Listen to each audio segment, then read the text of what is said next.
Kurse përsa i përket analizës, Gjoni, nëse analiza është e rëndësishme për mendimin tim, s'është bërë kurrë. Unë s'di të bërë një analizë vërtet. Mund të jetë bërë kështu dhe është mbajtur e fshetë, por që të jetë bërë dhe publike, flasë brenda forumeve të partisë, nuk po thajmë për media apo për mandatet e fundit, se dikur bëhej. Po dikur... Po bëhej. Me shifra. Jo, bëhej.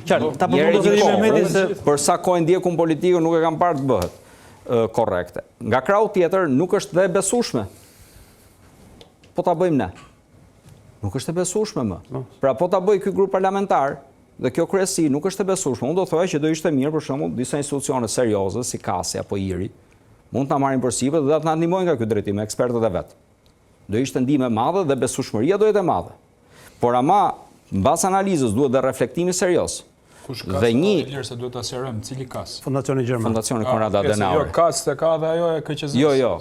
Jo, po, me drejtë sepse audienca nuk e kupton. Jo, më se kemi qenë për procese. Konrad Adenauer Stiftung, pra institucioni Konrad Adenauer, që vjen nga Gjermania, me drejtë se audienca nuk e kupton, që tjetë dhe besueshme dhe sakt.